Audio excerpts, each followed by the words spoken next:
Imagine a seguinte cena. De um lado, um cara armado apenas com arco e flecha. Do outro, uma feiticeira capaz de reescrever a realidade com um simples pensamento.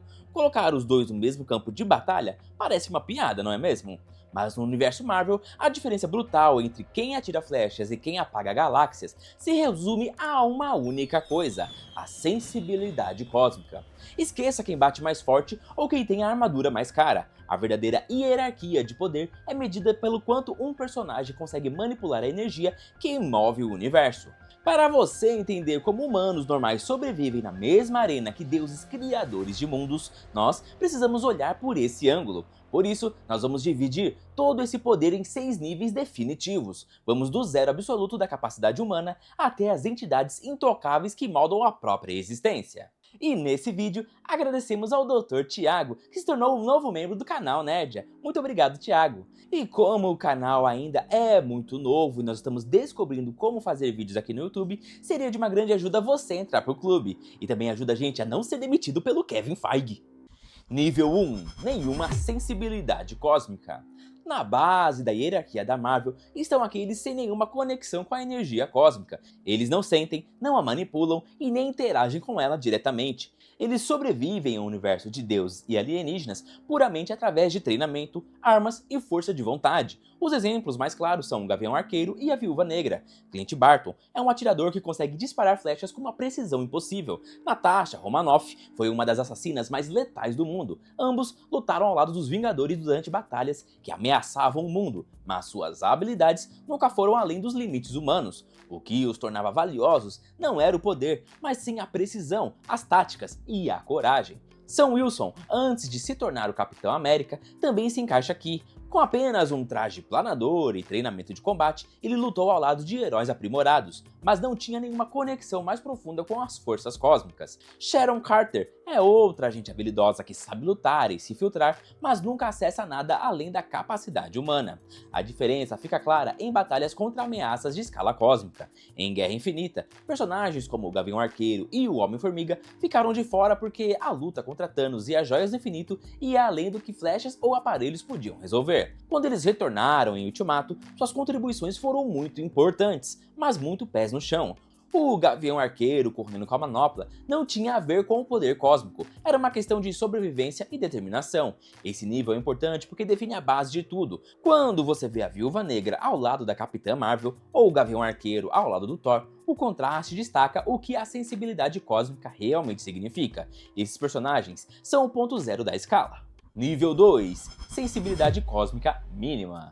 O nível 2 é onde encontramos personagens que já esbarraram em forças cósmicas, mas não as controlam de verdade. Eles são aprimorados por tecnologia, genética ou exposição, o que lhes dá leves vantagens. Mas eles não são usuários naturais de poder cósmico. Pense neles como passageiros, não como motoristas. O exemplo mais claro é Peter Quill depois de Guardiões da Galáxia Volume 2. Como filho de Ego, Quill acessou brevemente a energia celestial, chegando a criar uma estrutura gigante durante a batalha no planeta do pai. Mas quando Ego foi destruído, esse poder desapareceu. O que restou foi o Senhor das Estrelas, o piloto, o estrategista e o lutador. Um homem que um dia teve potencial cósmico, mas que agora vive sem ele. Ele é mais forte, mais corajoso e mais intuitivo que a maioria dos humanos, mas não canaliza mais nenhuma fonte cósmica diretamente. O Homem-Formiga é outro bom exemplo. Scott Lang sobreviveu a anomalias quânticas e até passou um tempo no reino quântico, mas sua sensibilidade a isso é zero. Tudo o que ele faz depende do traje e da tecnologia de Hank Pym. Sem isso, Scott é apenas um cara normal. Ele pode encolher e crescer graças às partículas Pym, mas não está realmente conectado às forças cósmicas mais profundas do reino quântico da mesma forma que alguém como Kang está. Sam Wilson, com as asas de Falcão de Wakanda, também pertence a este grupo. Antes de assumir o manto de Capitão América, Sam lutou lado a lado com deuses e alienígenas usando nada mais do que equipamentos de alta tecnologia.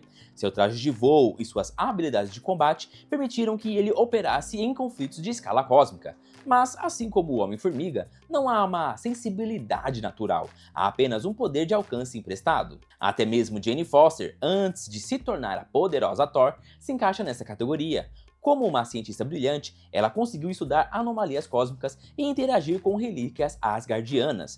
Mas sem o Mjolnir, ela não tinha nenhuma conexão pessoal com essas forças. Somente quando o martelo se uniu a ela é que ela subiu na escala. O que separa o nível 2 do nível 1 é o acesso. O Gavião Arqueiro e a Viúva Negra nunca vão tocar no poder cósmico, não importa onde acabem. Mas os personagens do nível 2 estão perto o suficiente para encostar nele, muitas vezes através de sua herança, de tecnologia ou de exposição. Eles podem estar na mesma arena que os grandes nomes cósmicos, mas não mudam as regras do jogo. Nível 3 – Sensibilidade Cósmica Latente. O nível 3 é onde o potencial bruto começa a aparecer. Os personagens nesse estágio não têm controle total sobre suas habilidades, e seus poderes geralmente surgem de forma esporádica, ativados por emoção, estresse ou instinto. Eles conseguem acessar forças cósmicas, mas sem treinamento ou foco, e assim os resultados são totalmente imprevisíveis. Um dos exemplos mais claros é Kamala Khan em Miss Marvel.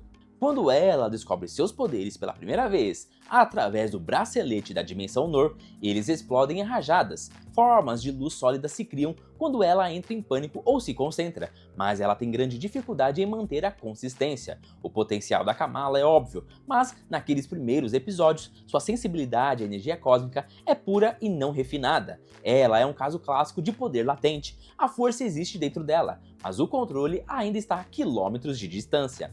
Wanda Maximoff, em Era de Ultron, também se encaixa aqui. Ela podia manipular mentes e disparar rajadas de energia, mas comparado ao domínio que ela teria depois, isso era apenas uma superfície da magia do caos. Naquela fase, ela não estava moldando a realidade. Ela estava atacando de forma emocional, deixando seus poderes transbordarem de maneiras que nem ela mesma entendia totalmente. Somente mais tarde, em WandaVision e Doutor Estranho no Multiverso da Loucura, ela subiria para níveis mais altos. Outro exemplo importante é a Marika Chaves em Multiverso da Loucura. Seus portais em forma de estrela através dos universos são uma das habilidades mais poderosas de todo o UCM, mas no começo ela só os ativava quando estava apavorada e muitas vezes por puro acidente. América é a representação em pessoa da sensibilidade latente. Ela tem um poder capaz de alterar mundos, mas nenhum controle sobre ele. Até o momento em que o Doutor Estranho a ajudou a se concentrar, sua conexão com as forças cósmicas era instável e perigosa. Os Eternos também nos dão alguns vislumbres dessa sensibilidade latente. Duende, por exemplo, pode criar ilusões por cidades inteiras, mas sua forma infantil e sua instabilidade emocional a limitam. Ela pode exercer um grande poder, mas não com a autoridade de alguém como Ikaris ou Tena. Sua sensibilidade é clara, mas não foi refinada em um domínio que seja confiável.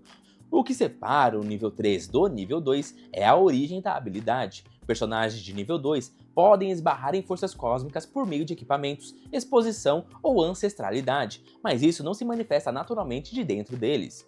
No nível 3, a conexão é interna. Esses personagens já nascem com ou recebem permanentemente esse potencial cósmico. O poder está lá, quer eles queira ou não. O nível 3 é crucial porque nos mostra o ponto de virada. Esses personagens não são pessoas comuns, mas também não são heróis formados ou mestres ainda.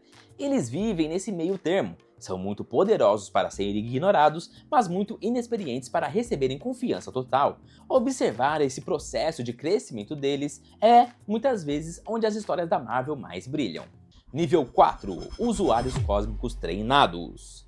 Chegando ao nível 4, o potencial bruto já foi moldado em uma habilidade consistente. Estes são personagens que conseguem utilizar forças cósmicas ou místicas de forma constante graças à disciplina, ao treinamento ou à própria experiência. Eles não são perigosos apenas em momentos de explosão, são profissionais usando o poder com intenção e controle. O exemplo mais óbvio é o Doutor Estranho. No filme Doutor Estranho, nós vemos Stephen passar de um cirurgião arrogante para um feiticeiro superdisciplinado em Kamar-Taj. No final daquele filme, ele não está mais gaguejando nos feitiços, ele está manipulando a Joia do Tempo para enganar Dormammu. A partir daí, seu crescimento só continua. Em Guerra Infinita, ele está orquestrando 14 milhões de futuros possíveis, criando dimensões espelhadas sob comando e batendo de frente com o Thanos. A sensibilidade de Strange à energia mística e cósmica não é mais latente, ela é treinada, afiada e usada com muita precisão. A Capitã Marvel é outro exemplo definitivo. Carol Danvers recebeu a energia do Tesseract, mas é só depois do seu treinamento com os Kree e de se libertar do controle deles que ela aprende a canalizar isso totalmente. Quando ela enfrenta as naves do Thanos em Ultimato, seus poderes não são mais imprevisíveis. São rajadas cósmicas refinadas, capazes de perfurar frotas inteiras. O domínio dela mostra por que ela está acima da maioria dos Vingadores quando se trata de puro poder de fogo treinado. Os Eternos, particularmente Ikaris e Tena, também representam perfeitamente o nível 4. Ao contrário da Wanda ou da Kamala lá no comecinho, os Eternos foram projetados e treinados por Celestiais durante milhares de anos para usar suas habilidades com extrema precisão. Ikaris não dispara raios de energia sem querer, eles fazem parte do seu arsenal, são controlados e constantes. As armas que Athena conjura demonstram uma técnica cósmica muito bem trabalhada. Eles não estão descobrindo seus poderes, eles já os aperfeiçoaram. O Cavaleiro da Lua, empoderado por Khonshu, entra nessa categoria quando finalmente abraça o seu papel. Mark Spector e Stephen Grant inicialmente têm muita dificuldade com as identidades divididas, mas depois que se alinham, o uso do poder do deus egípcio tem um propósito claro. Eles invocam a armadura quando querem, saltam distâncias impossíveis e curam ferimentos fatais não por acaso, mas por meio do controle.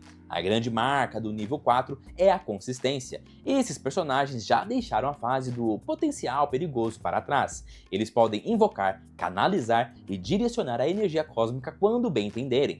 Eles não são acidentes prestes a acontecer, estão prontos para o combate, prontos para a missão e totalmente capazes de lutar de igual para igual com ameaças que afetam o mundo todo.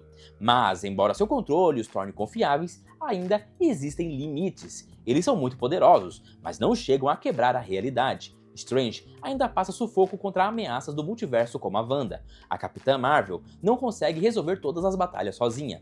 Os Eternos não poderiam impedir o nascimento de um Celestial sem pagar um preço altíssimo. Usuários de nível 4 são heróis com grande domínio, mas ainda não estão no topo da pirâmide. Este nível representa a base principal dos guerreiros cósmicos da Marvel. São treinados, disciplinados e perigosos, mas ainda precisam seguir regras que os níveis mais altos simplesmente quebram. Nível 5. Especialistas excepcionais. O nível 5 é onde a barreira do poder começa a se contorcer. Os personagens aqui não são apenas treinados, eles são excepcionais, levando suas habilidades para lugares que a maioria dos outros jamais conseguiria alcançar. O exemplo mais claro é a Wanda Maximoff, depois de WandaVision. Nesse ponto, ela não é mais uma vingadora com poderes de telecinese, ela é a Feiticeira Escarlate. O domínio que ela tem da magia do caos permite que ela sustente uma falsa realidade inteira na cidade de Westview, mantendo milhares de mentes independentes funcionando. Em Doutor Estranho no Multiverso da Loucura, ela usa feitiços para possuir corpos em outros universos, destrói as defesas de Kamar-Taj e acaba com os Illuminati com uma facilidade de dar medo. E isso não é emoção bruta saindo do controle, é um domínio especializado e totalmente refinado. Wanda não usa apenas a energia cósmica, ela a molda do jeito que quer em uma escala que aterroriza até o Mago Supremo. Loki também pertence a esta categoria, especialmente depois da segunda temporada da sua série. Nas suas primeiras aparições, ele era um trapaceiro que usava ilusões e planos espertos, até que no final da sua jornada no Disney Plus, ele se torna algo muito maior, o deus das histórias, com poder suficiente para literalmente sentar no centro das linhas do tempo e manter o multiverso inteiro estável sozinho. E isso não é apenas mágica treinada, é uma especialização cósmica afiada pela sobrevivência, pelo conhecimento e por um propósito maior. A sensibilidade de Loki às forças cósmicas não fica apenas na feitiçaria, ela evolui para o controle total do tempo e do destino. Depois temos Hela de Thor Ragnarok. O poder dela, tirado da própria Asgard, a colocava acima de quase todos os Asgardianos. Ao contrário de Thor, que precisou de anos apanhando para descobrir sua verdadeira força, Hela usava suas habilidades destrutivas sem o menor esforço, invocando lâminas infinitas, acabando com exércitos inteiros e até esmagando Mjolnir com uma mão só, como se fosse vidro. Ela não era apenas forte, ela era uma verdadeira especialista em morte e destruição, conectada à fonte de poder de Asgard de uma forma que mais ninguém conseguia. Outro caso fascinante são as diferentes versões de Kang, que apareceram em Loki e Quantumania. Kang não depende da força bruta, ele é excepcional por causa do seu domínio absoluto do tempo e da tecnologia super avançada. Ele transforma as próprias linhas do tempo em armas, exercendo uma forma de poder cósmico que outros nem conseguem notar que existe. Aquele que permanece literalmente manteve a ordem em todo o multiverso por anos infinitos, algo que nenhum usuário do nível 4 jamais sonharia em conseguir. Até mesmo o Doutor Estranho dá uma passadinha deste nível quando usa conhecimentos proibidos. Usando o Darkhold, por exemplo, ele viaja por universos possuindo cadáveres e ainda comanda almas penadas. Estes não são feitiços comuns do dia a dia, são feitos extremamente perigosos e especializados que o jogam para fora da magia comum e o colocam no verdadeiro nível de especialista. A grande marca do nível 5 é dominar um nicho específico de forma quase perfeita. Esses personagens não apenas manipulam o poder cósmico, eles se especializam tão profundamente que deixam todos os outros comendo poeira. Wanda vira Feiticeira Escarlate, Loki o tecelão das linhas do tempo, Hela a deusa da morte, Kang o mestre do tempo. Cada um foca em uma única coisa de um jeito que os eleva além até mesmo dos heróis mais treinados. Nível 6. Mestres Cósmicos Lendários. Estas são entidades cuja simples existência já muda a realidade. A sensibilidade deles às forças cósmicas é absoluta. Eles não canalizam o poder, eles são o próprio poder. O nível 6 não é mais sobre ter habilidade ou muito treinamento, é sobre a escala colossal das coisas. Pense no Arishem, o juiz, e nos Celestiais. Em Eternos, Arishem aparece gigantesco no espaço, perto da Terra, anunciando tranquilamente que vai julgar a humanidade. Ele não está trocando socos com ninguém ou fazendo feitiços, ele está decidindo se civilizações inteiras vão viver ou ser aniquiladas. Os Celestiais criam estrelas, destroem planetas e manipulam a genética de espécies no universo todo. A noção que eles têm das forças cósmicas já faz qualquer herói que a gente já viu parecer uma formiguinha. Para eles, até mesmo alguém absurdo como a Capitã Marvel é só um inseto irritante. Dormammu é outro exemplo óbvio. Em Doutor Estranho, Dormammu não é derrotado na porrada porque isso é impossível. Ele existe fora do tempo e consome dimensões inteiras como se fossem lanches. O Strange só sobrevive porque prende o vilão em um loop infinito usando a Joia do Tempo, forçando ele a aceitar um acordo. O domínio do Dormammu sobre a energia cósmica é tão absurdo que até as Joias do Infinito mal conseguem igualar a disputa. Este é o nível 6 na prática, um poder que não dá para medir ou combater, só dá para tentar negociar. Ego, o planeta vivo, também fica aqui. Em Guardiões da Galáxia Volume 2, ele conta que a essência dele se espalha por todo o universo, plantando sementes em vários planetas para um dia transformar todos eles na sua própria imagem. Ego não é só um cara poderoso, ele é um mundo inteiro, mantido vivo por uma energia cósmica gigante no seu núcleo. Foi preciso o esforço de todos os Guardiões juntos, com o Quill usando um pouquinho do seu sangue celestial só para conseguir derrubar o Ego. Odin é o topo do que o poder de Asgard pode chegar neste nível. Embora a gente o tenha conhecido quando ele já estava bem velhinho e fraco, o que o Odin fez no passado é o que define ele. Conquistou vários mundos, prendeu a Hela e governou os 9 reinos com uma autoridade que ia muito além de brigar em campo de batalha. Mesmo no finalzinho da vida, só a presença do Odin já irradiava poder suficiente para manter Loki e Thor em paz. E foi só ele morrer para a força inteira da Hela se soltar. Ele mostra que o poder nessa escala até pode enfraquecer com o tempo, mas o legado continua sendo uma lenda. E também temos as versões principais do Kang, o Conquistador. A Marvel prometia que ele seria o grande futuro do UCM, embora hoje as coisas tenham mudado um pouco. Enquanto as variantes sozinhas do Kang ficam ali pelo nível 5, a ideia da dinastia Kang é de que algumas versões chegam a um nível quase divino, controlando as linhas do tempo e batendo de frente até com os Celestiais. Se aquele que permanece conseguiu gerenciar sozinho infinitos universos e realidades, imagina o que um conquistador com toda essa sensibilidade não poderia fazer? O nível 6 é o topo da montanha, o lugar dos deuses, dos grandes juízes e dos construtores do universo. E para todo mundo que está nos níveis de baixo, eles são o teto inalcançável. É um lembrete de que não importa o quão forte você acha que o seu herói favorito seja, sempre tem algo no MCU trabalhando em um patamar que a nossa mente nem consegue processar direito. E se você chegou até aqui, não esquece de deixar o likezão no vídeo, se inscrever no canal Nerdia e até a próxima!